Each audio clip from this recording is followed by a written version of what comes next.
зиндагӣ саросар аз мушкилиҳост. Ин мушкилиҳо инсонро ғамгину дилозурда мегардонанд, вале дониш ба мисли нурест, ки абрҳои тираро фиканда ба замин нуру зиё мебахшад. Дониш инсонро қавитар мегардонад. илму донишу заковат ба инсон имконият медиҳанд, ки хушбахт бошад ва ҳамаи ин неъматҳои бебаҳоро инсон метавонад маҳз аз китоб ба даст оварад. Салом бинандагони азиз, ин аст барномаи Фуруғи Субҳи Доноӣ. Дар доираи озмуни ҷумҳуриявии Фуруғи Субҳи Доноӣ ва барномаи телевизионии Фуруғи Субҳи Доноӣ мо ба ноҳияи хушманзари Файзобод ташриф овардем ва ҳамсӯҳбат мешавем бо хонандагони фаъоли ин ноҳия. ҳамсӯҳбати имрӯзаи мо ҳастанд Ситора Бону. Марҳамат, худро ба бинандагони мо муаррифӣ созед. аввалан саломи худро ба шумо мерасонам. номи ман Тошева Ситора Бону, хонандаи муассисаи таҳсилоти миёнаи умумии рақами 1 ноҳияи Файзобод мебошам. саломат бошед Ситора Бону. мегуфтед, ки шумо дар озмуни ҷумҳуриявии Фуруғи Субҳи Доноӣ дар кадом номинатсия иштирок кардед? ман дар номинатсияи хондану аҷод кардани осору адабиёти классики тоҷик иштирок намудам ва зиёда аз 120 китобҳои худро ба аъзои ҳакамон пешниҳод намудам.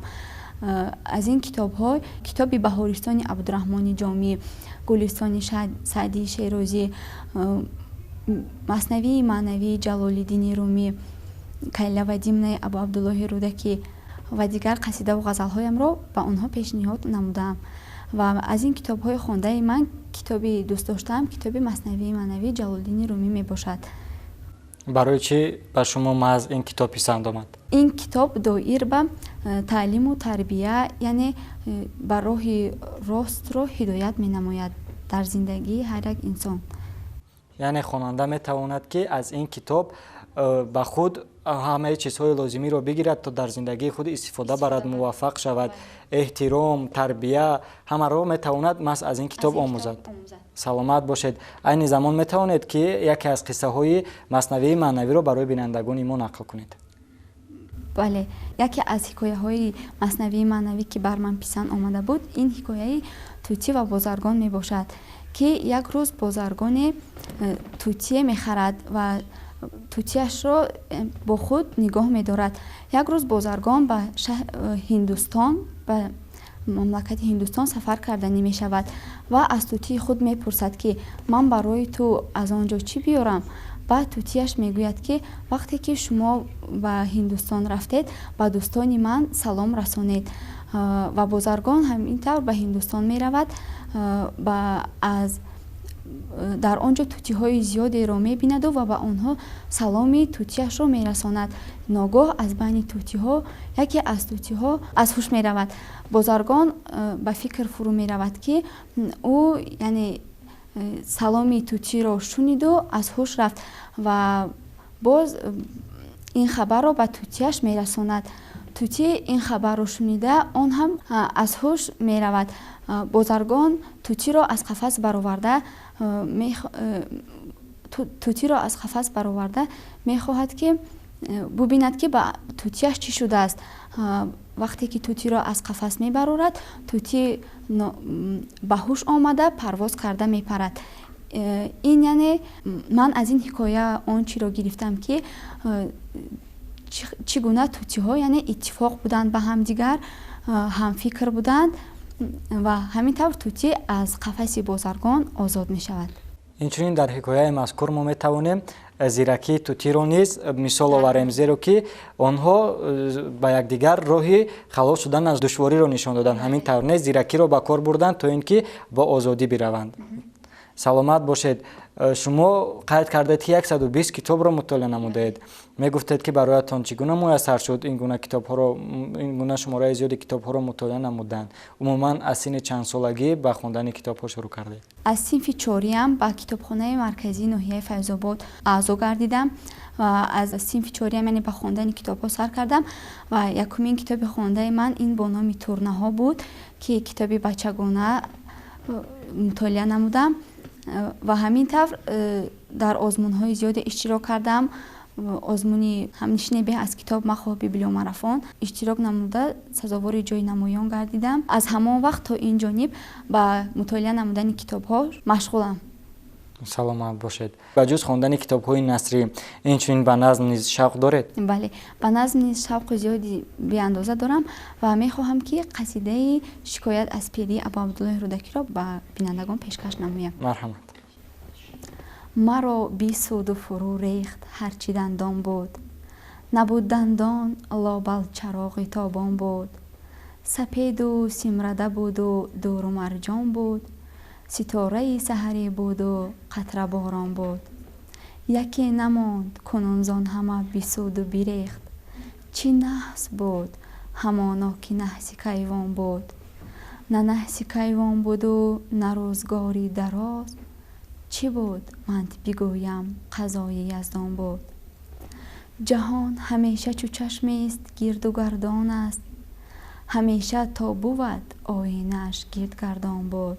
ин қасидаро метавонем аз номаш дарк намуд, чунки шикоят аз пирӣ вақте ки абу абдуллоҳи рӯдакӣ пир мегардад, ӯ яъне чӣ гуна дандонҳои зебояш фурӯ рехта буданд, аз онҳо шикоят менамояд, қомати зебояш хам шуда буд, аз онҳо шикоят менамояд ва ин қасидаи шикоят аз пирӣ яъне суҳбат бо моҳрӯйро дар бар мегирад.